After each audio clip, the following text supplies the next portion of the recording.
Hello everyone, this is Jyoti and I welcome you all again to this VMC Study Abroad channel. And today we're gonna talk about tenses.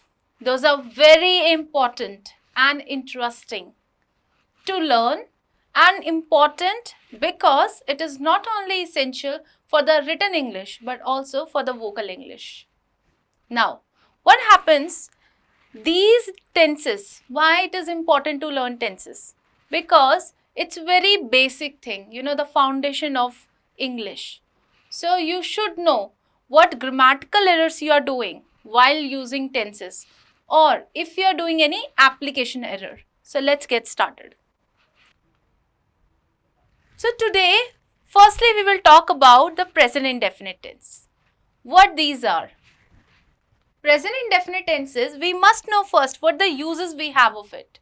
So see, present indefinite we use to tell something about fact, truth. The thing which we cannot change. So those kind of facts. Then we talk about to tell somebody's nature. For example, we say he lies a lot. Like it is his nature to lie a lot. That's how it is nature. Then another example we can take, snake bites. So it is the nature of the snake to bite.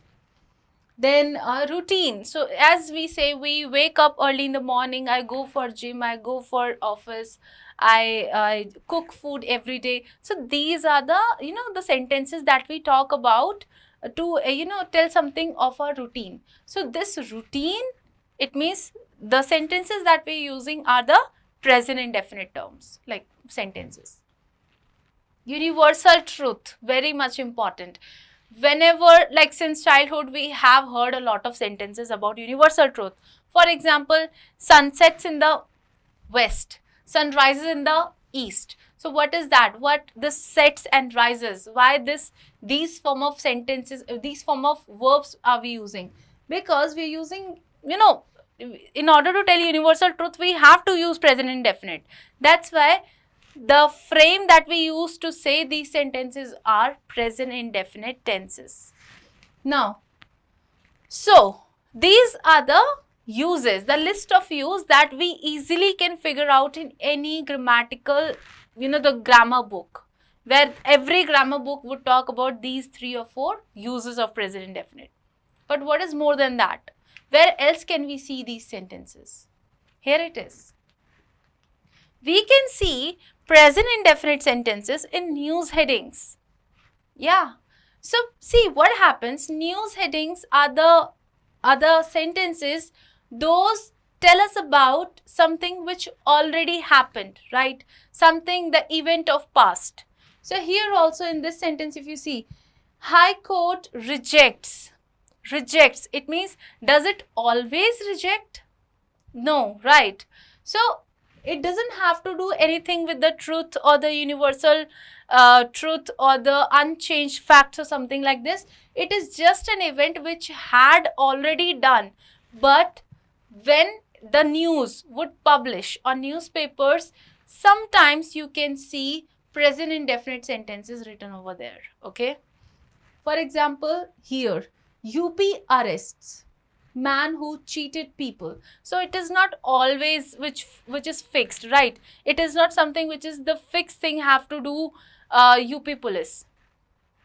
So UP police is not only meant to arrest people those are cheating only. They have lot more different cases also. So this here writing present indefinite form is just a way of writing that we could find in newspaper headings. Okay, so just you can ignore this factor, but just to tell you that present indefinite you can also see here, but it means something different, which is entirely different from the uses of present indefinite we have just learned. Okay, now let's learn about the present indefinite tense, how we construct sentences using it. So see, construction of sentences begin with a basic form of sentence. And what is the basic form? In the basic structure of sentence, I need 3 elements. The first is subject, second is a verb, third is an object. So what is the subject? It happens a lot of times when I have taught, working professional people Even I had students from, different countries also, students from Russia, from Canada. Again, they could not understand what is the definition of subject. They don't know what is verb. So just to tell you about what are the differences between these three elements. How can we figure out this is an object, verb or the subject? Okay. So subject can be a person, can be a thing, can be a place or anything what we are talking about in the entire sentence. All right. So here, for example, if I say I talk a lot, so who talks? I am the person who talk a lot, right? So I am the person, I am the doer of the action, hence I am the subject. If I say Delhi is a beautiful city, so what I am talking about, which city? So Delhi is the city I'm talking about, which is a beautiful city. Now, verb. Verb can be an action. So see, verb itself has a lot to learn about, but now here I'm just trying to tell whatever the action that we mention in a sentence is a verb. Okay. So verb is an action which is done by the doer, okay, which is mentioned in the sentence. So verb is an action like doing something the subject has done. Object. So whatever the additional details we have, where, what, why, when, everything which is additional detail is counted under this object section.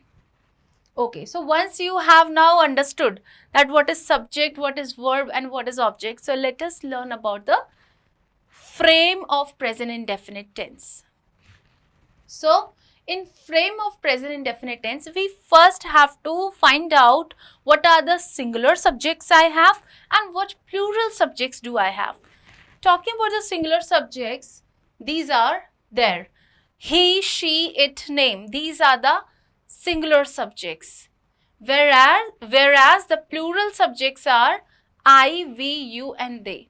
So he, she, it, name, whenever we have these subjects as, the subjects of the sentence, this structure we have to follow. If you are writing something for present indefinite specifically. So subject, verb, first form, S, ES and object. Sentence would be she help. First form, then adding one S becomes helps. She helps me always. She, and now if you have to say something in negative, because it's a positive sentence, it's an affirmative sentence. So we frame something like this. Okay. Now if it comes to negative, some negative sentences you have to say, it should be she does not help me always. You can say she helps me always or she does not help me always. That's it.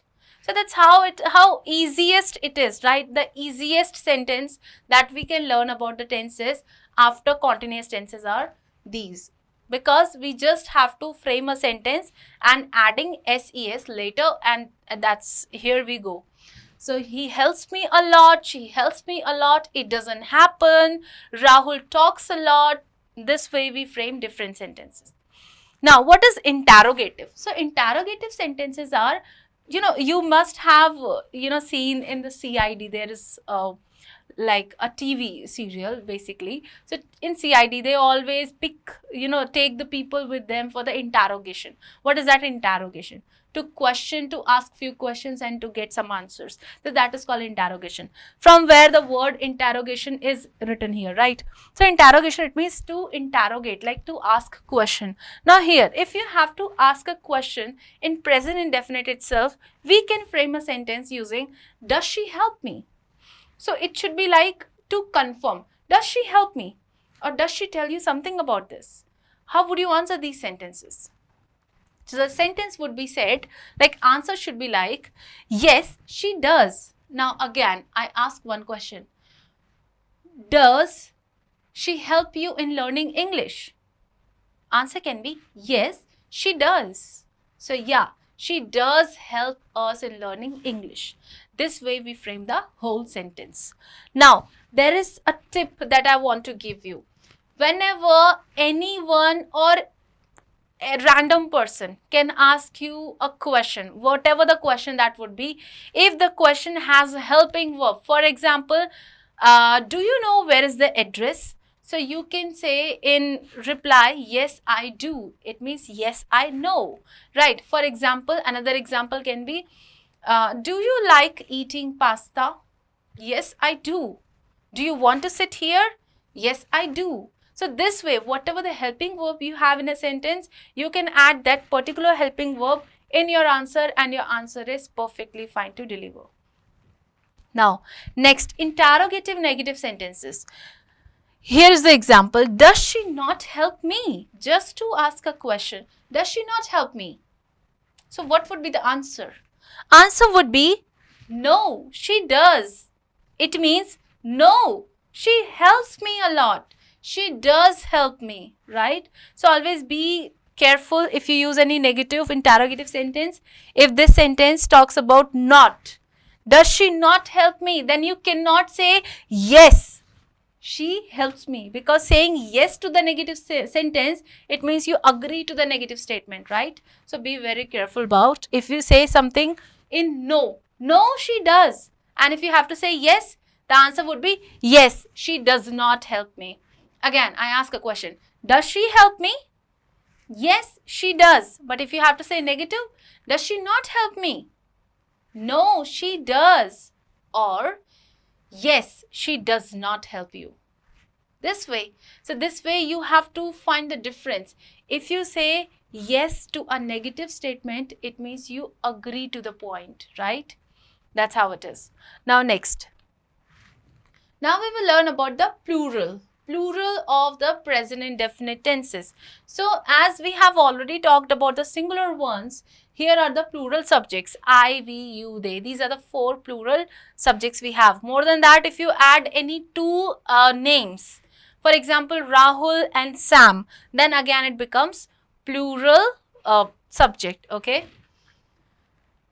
So here, affirmative sentence would be, like this frame for the sentence would be subject, helping verb, subject, verb first form and object.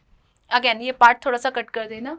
So here, if we talk about any affirmative sentence, that would be subject, verb first form and object. How we frame sentence using it? I help her, or she helps me, because she is the singular subject. So when we have to say any sentence using she, it goes like she helps me. But if I have to say something sentence in plural subjects, like I help her, you help me, okay? So this way we say, we do not use any SES in these sentences. Now for the negative, earlier we have used a word which was does, right? She does not help me. But here this time your sentence would be, I do not help her. I do not help her. You don't have to use does with it, remember. Now for the interrogative sentences, do you help her? Yes, I do. As I said earlier, to answer this question, your answer always would be like, yes, I do. If the question starts from do, right? Do you help her? Yes, I do. And what if the negative interrogative sentence is there? Do you not help her? Yes, I do not help her. Or, no, I help her. I hope you got my point, right? So it is just a way of saying, if you are sure about what sentence I'm using, then definitely you do not have any grammatical mistake. So that's it for today, guys. I hope you have learned a lot. I hope these video lectures would help you a lot learning about tenses, and you must be using these tenses and do not do any grammatical mistake further. Thank you so much for today and stay tuned. Bye-bye.